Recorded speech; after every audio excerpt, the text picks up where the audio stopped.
Across South Africa, online and on radio. SAFM, let's talk. Okay, we have a bit of a guest swap that we have had to make. So we're going to give you an update with regard to that in the next short while. 0614104107. SAFM 104 to 107 nationwide. Leading the conversation. Good afternoon, Aldrin. Aldrin, you are saying, guys, we black people are disadvantaged. How?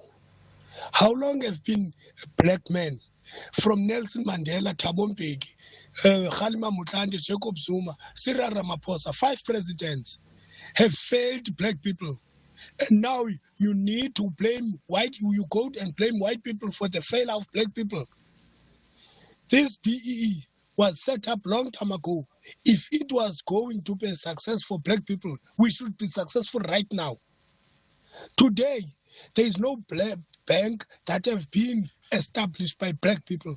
All you do, you want to shove black people into high offices of white people's established bank.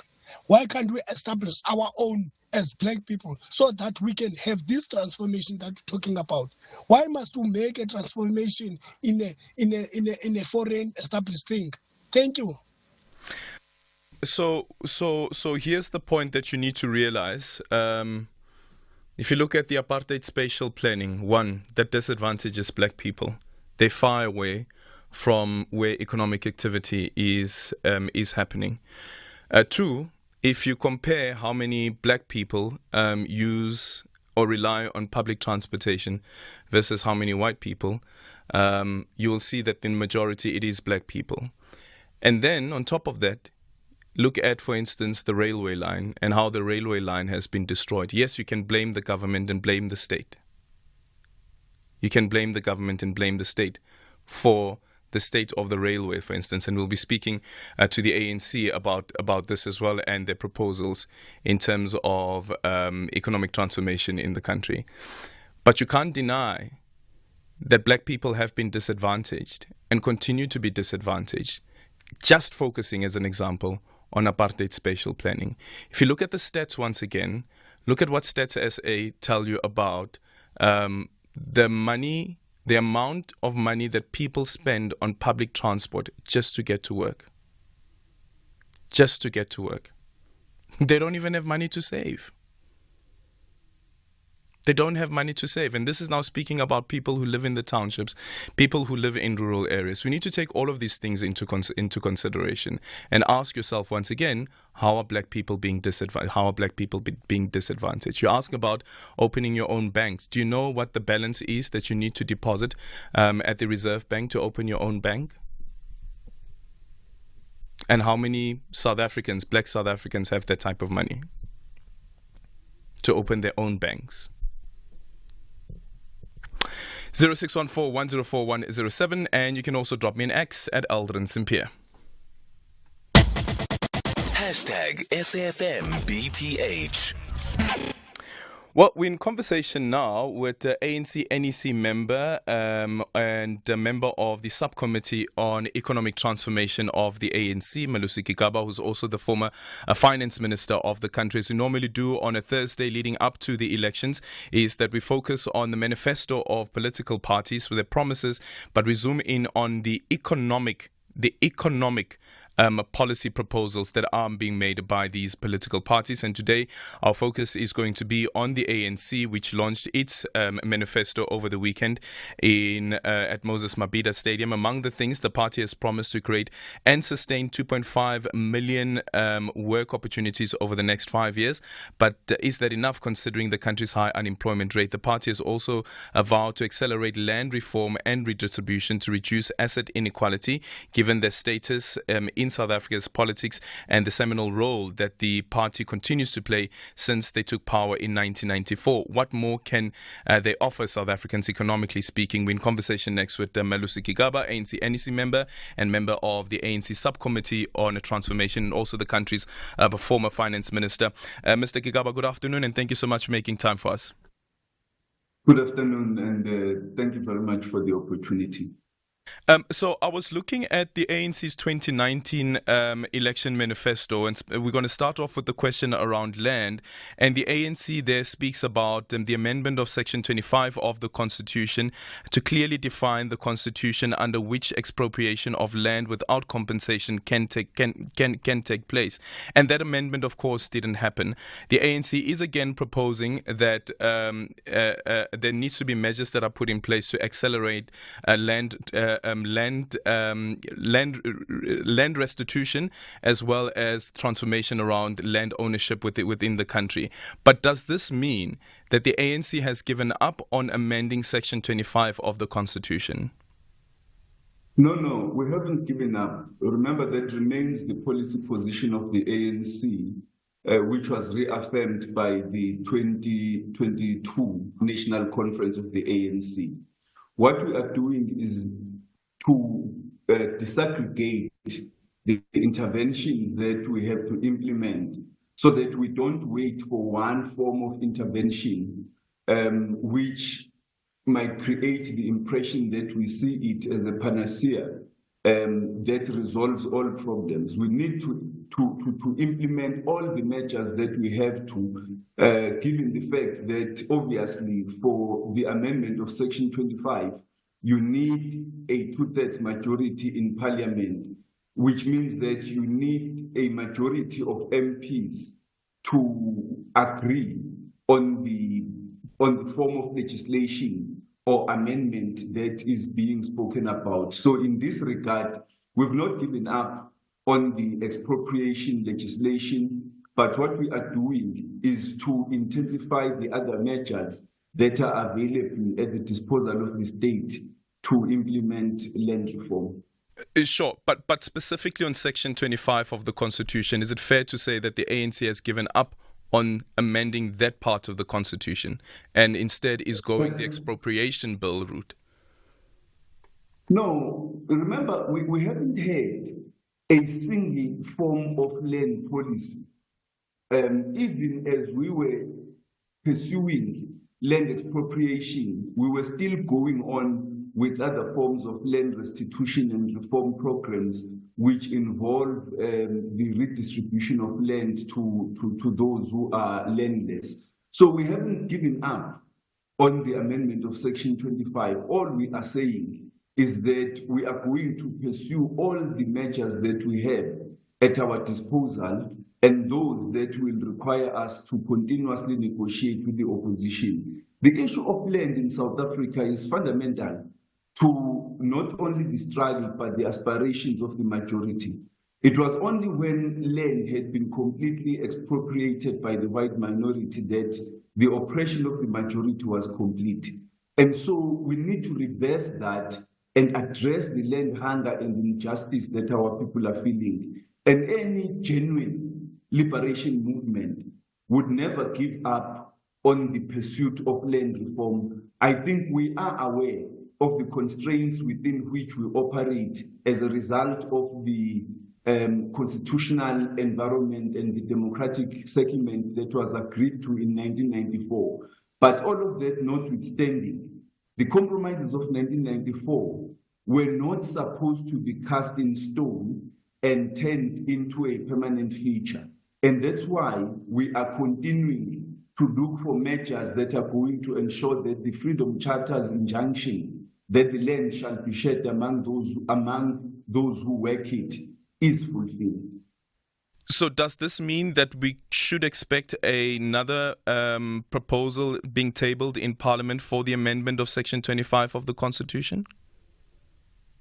That will come from the ANC?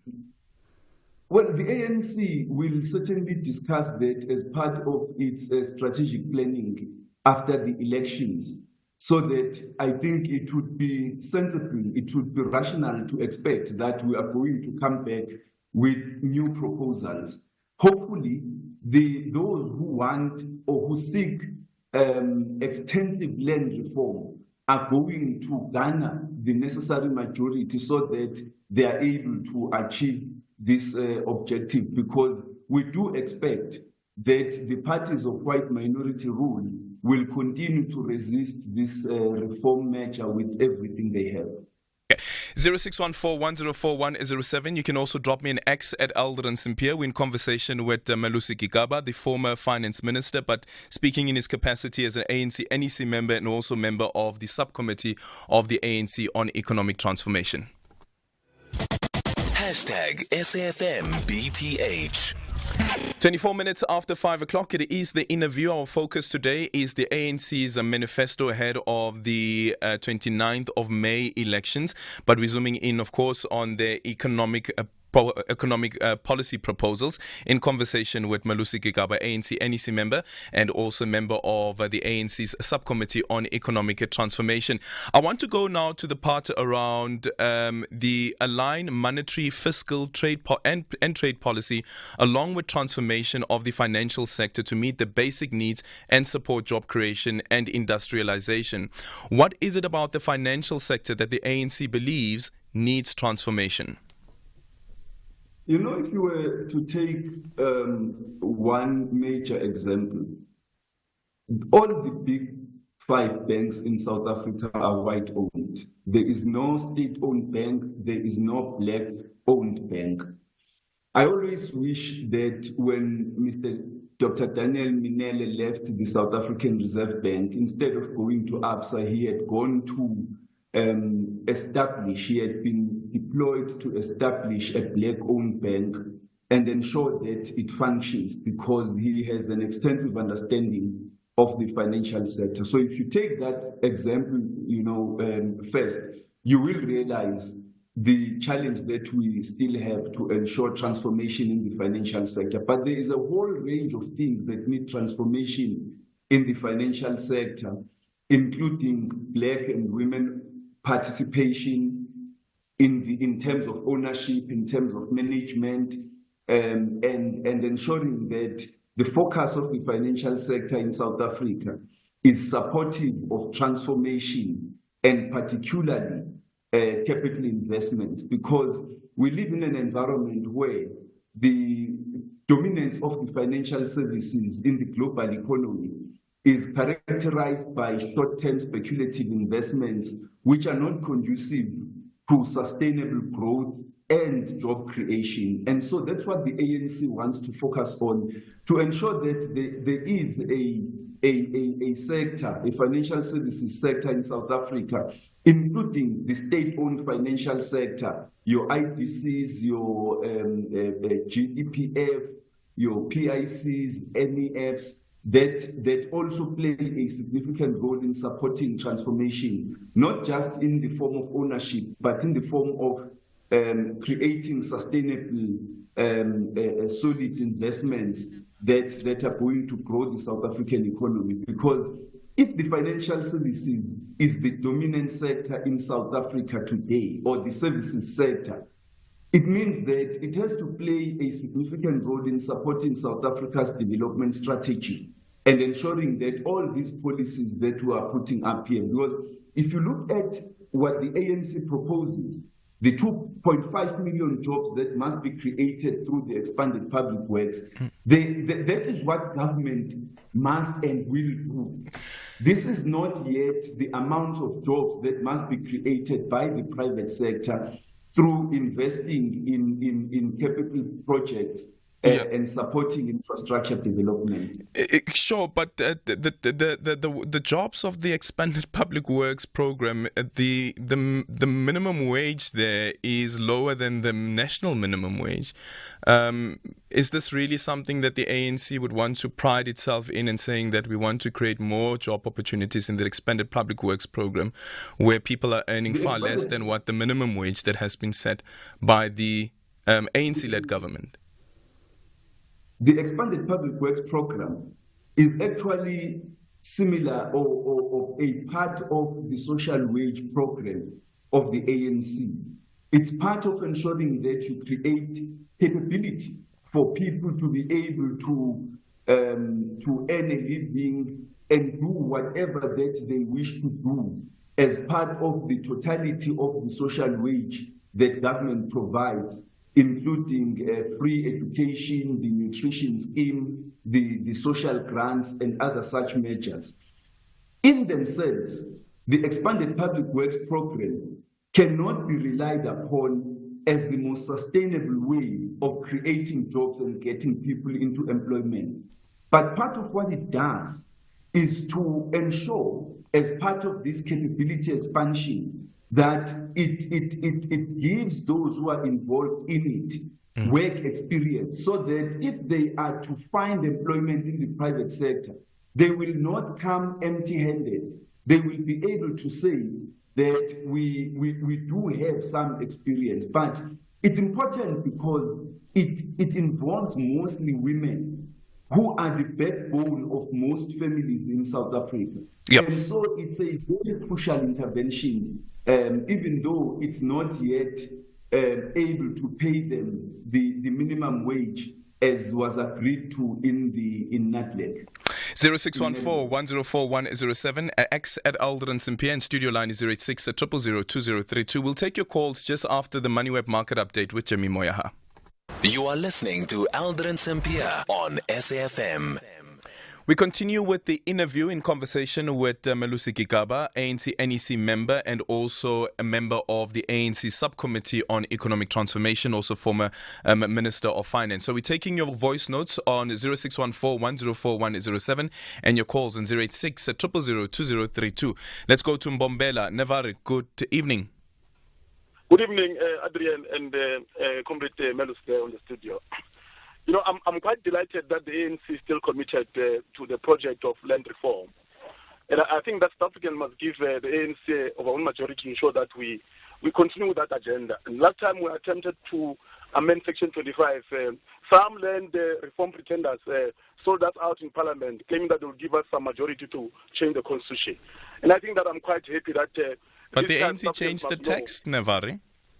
No, the text is that, let me clarify, the text is that the ANC doesn't seek to nationalize the land. The ANC seeks to give South Africans the land, not to ANC to own the land through the state. That can't work because it means that you're nationalizing the land. We need to give our people title deeds, a security of tenure, Adrian. That's what the ANC seeks to do. The EFF wants us to nationalize the land. We can't, because already the state has the land in its disposal. That's why Minister Didiza is busy with the program of giving South Africans and black in particular land to ensure that they farm and deal with the issue of livestock. So we can't do what the EFF want to do. It's incorrect. But also I want to commend the ANC for the issue of the state bank. I think South Africans might feel that socialism is easy, no. It's socialism, direct. Because what it means is that the state will be able to ensure that they lend our people money in a lower rate than the commercial bank that they're doing now. I think I'm really happy that the ANC is still doing what it's doing. Very progressive, but in line with what we have said. We need to change the lives of our people to the better. Thank you very much. Thank you. Nevari there from Bombela. Chico is joining us from Soweto. Good evening. Good evening. How are you? I'm well. Thanks, Chico. You can go ahead. About the land reform, I just want to say, please, if land reform is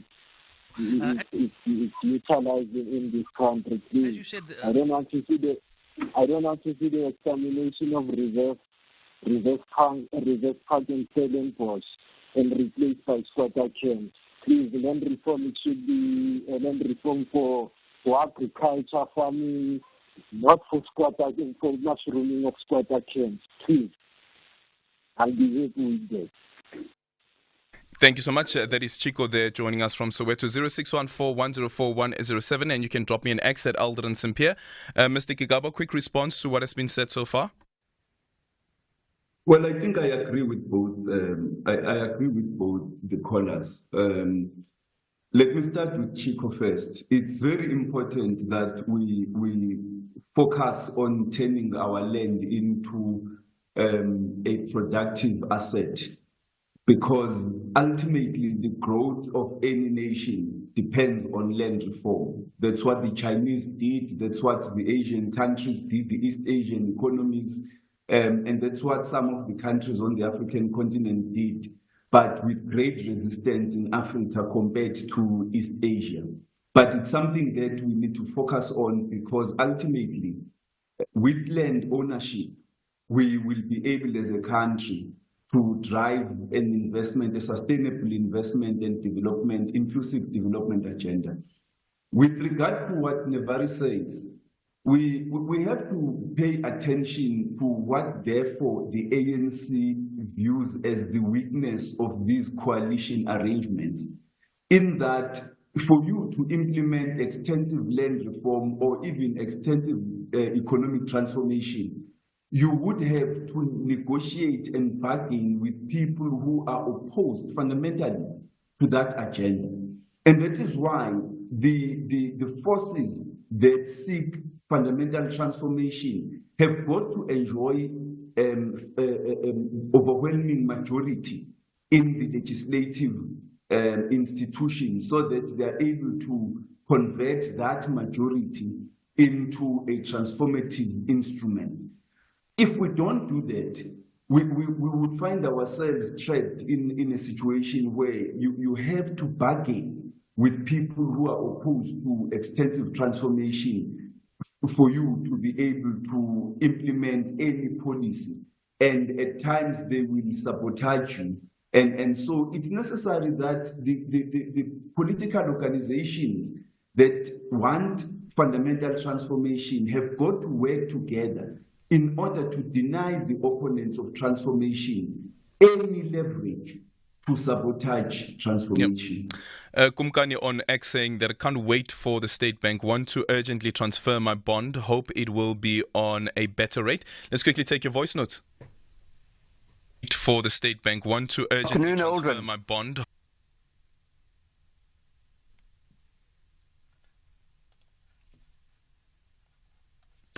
Okay, apologies for that. Just trying to quickly sort this out, because we're also streaming on YouTube. So that sound there is the sound that is coming through. Let's quickly try this again. Okay. In the meantime, let's quickly go to Maxwell, who's joining us from Limpopo. Maxwell, good evening.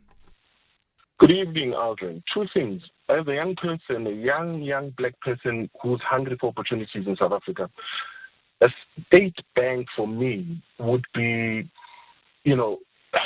another way of government trying to address unemployment rate. I mean, the president spoke about government not, being a creator of jobs, because government is an enabler of an environment that is conducive for the private sector to create jobs. But with the state bank, then you're talking to the availability of loans to key sectors of the economy that private banks may consider unprofitable and unattractive for investment. And for me, that speaks to me. So this is something for me that I look at it and I say, okay, it's an opportunity for me as a young black person to grow and perhaps be something in this country, because government already is the highest employer in this country. Can it employ more? Possibly it can, but not only does it need to disturb the monopoly that is currently out there with the private sector and compete in the spaces of the private sector in order to create those jobs and job opportunities. Thank you. Thank you so much. Mr. Gigaba, do you know as yet where the state will be finding the money from to plug into the capital that is required by the Reserve Bank for that license to have a state bank? Where would that money be coming from? Let me start by saying, even before I get to that question, just with regard to the issues Bungani and Maxwell are raising, the extent to which the state bank will be successful in implementing transformative policies will depend on the transformation of the mandate of the South African Reserve Bank. Unless we transform not only the ownership, but the mandate of the South African Reserve Bank as well, we will not be able to achieve the objectives we have set ourselves. And that's why the ANC manifesto talks about the macroeconomic balance, the balance between your fiscal and monetary policy. Yeah. But secondly, what exactly is it that you would be changing, though, with that mandate? The mandate, the apartheid South African Reserve Bank had a dual mandate.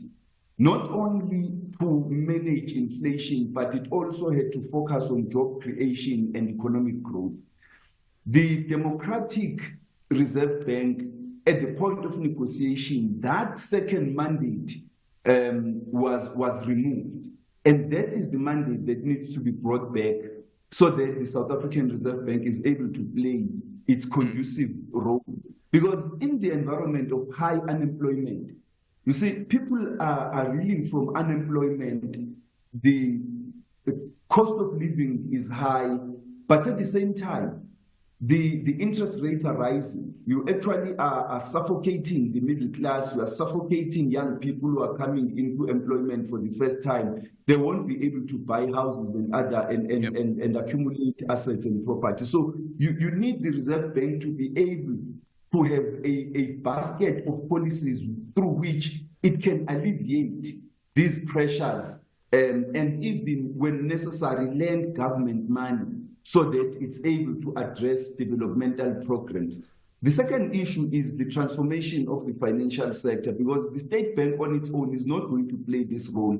It will find itself encircled in a web of anti-transformation institutions that have far greater legacy than it does, a longer legacy than it does. So where the government will get money to capitalize the state bank, it's through various instruments, and one of those instruments is through the accounts held by various government departments through the allocations that the Minister of Finance provided last week. So there are possibilities for this to happen, and it could also include your pension funds, so that instead of dispersing them through the different financial institutions, you would disperse them through the state bank. So the capital is there. It's just a question of taking a bold decision and implementing that decision. And I think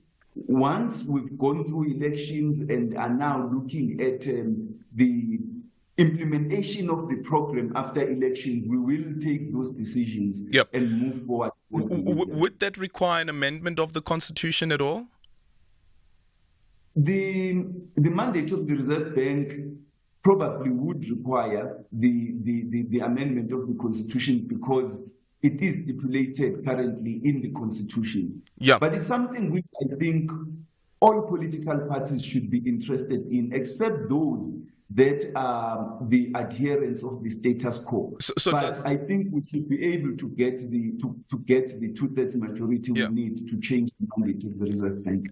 Does it mean, though, in hindsight, that the former public protector, although of course she didn't have the authority to do so, was right in her argument that the mandate of the Reserve Bank needs to be amended?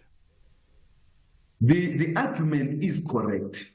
The ANC National Conference itself, both in 2017, the conferences in 2022 have said as such. I think what really was a problem was the modality, the manner in which this was being undertaken. And I think that is the issue we need to address. Okay, 0614-104107. Let's take your voice notes. Just listening to Malusi Gigaba, all those government-controlled financial entities that he was talking about, the PIC and all of those, they control trillions of rands of government and taxpayers' money. Why have they not started a bank?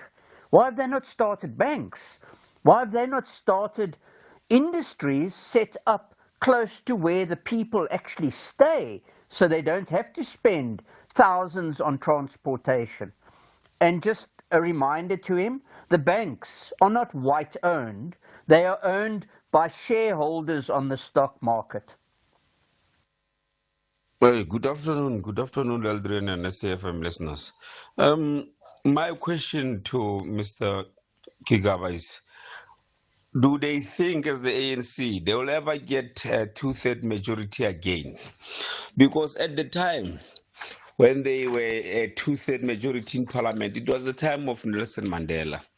The issue of land was not on the debate. They didn't even entertain that at the time when they were in 2/3 majority.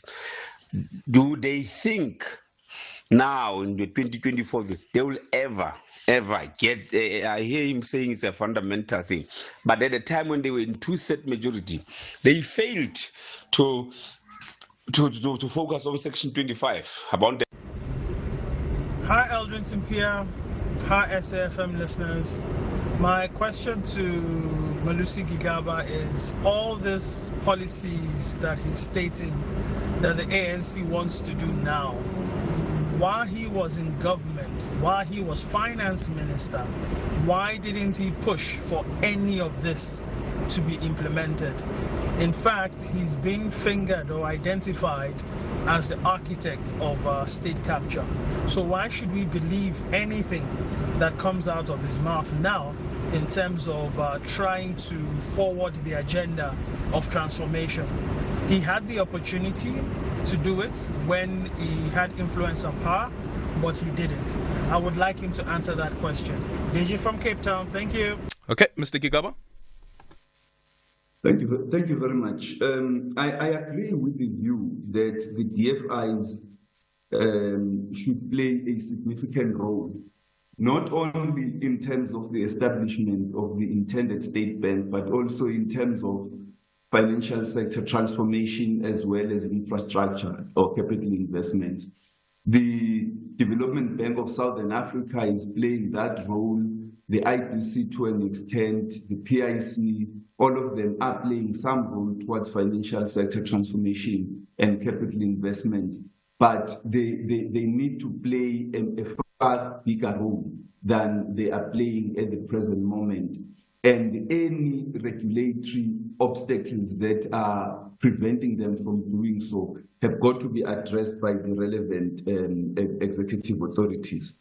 The ownership of the banks is, we must distinguish between the people who actually own the banks and those who own shares, because the various people who hold shares through the JSE do not contribute in the appointment of management, in the policies of these various institutions and so on, and therefore their ownership is dispersed. They are not able to use that ownership to transform both the individual banks as well as the financial sector as a whole.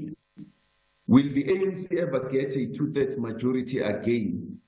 It is possible. I think nobody in life can predict what's going to happen. It might not be in this coming election, but it could very well be that in the next elections, it's able to do that. And sometimes it won't be able to achieve it on its own. It will have to enter into partnerships, strategic partnerships with various other forces that also seek transformation in order to implement these policies. While I was in government, I only had 11 months, if the gentleman who asked the second question is fair to me. I only had 11 months, during which 11 months, the priority was really stabilizing the economy, fending off the ratings agencies, ensuring that we stabilized the economy, regained investor, business, and consumer confidence. That 11 months was not sufficient to do all of these things that we are talking about today. I think this requires someone with the longevity of Minister Manuel, and it requires that the ruling party should have a long term in terms of tenure in government for it to implement these programs. But the question that the issue of me being the architect of state capture, that thing has not been proven anyway. The allegations that were made, I responded extensively to them, as a result of which nothing came of them.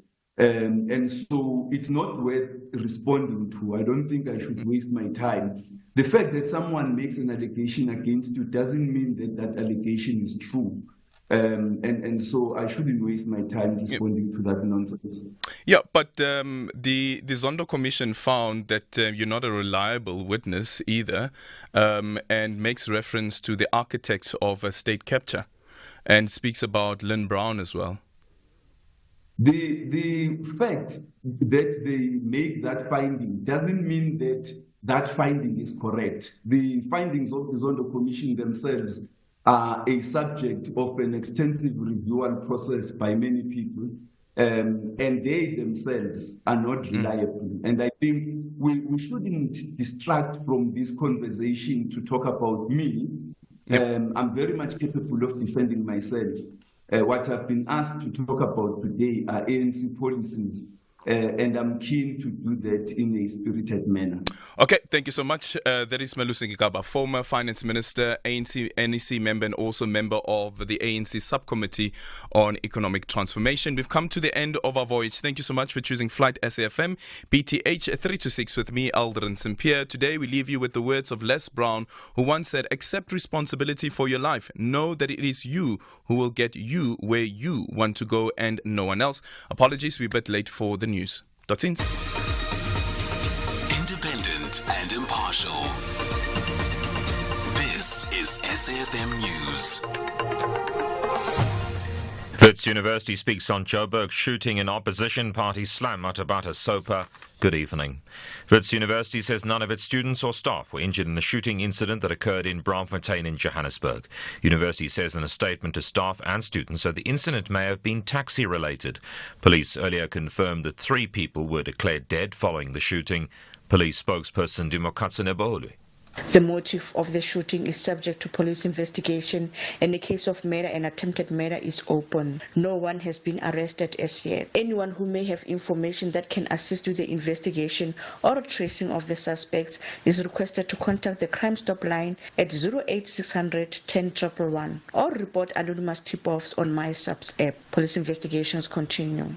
Health officials in Gaza say more than 100 people have been killed and many more wounded as they were waiting for food aid on the edge of Gaza City. The BBC's Sebastian Usher has more. The aftermath of the incident shows the dead and wounded, some lying on the trucks that had come to deliver aid. Palestinian eyewitnesses say that Israeli soldiers opened fire as thousands of people were gathered waiting for the desperately needed supplies. An eyewitness said the aid trucks came close to Israeli tanks in the area. The witness says that as people rushed towards the trucks, Israeli soldiers opened fire at people who came too close to the tanks. The Israeli army said that its troops did open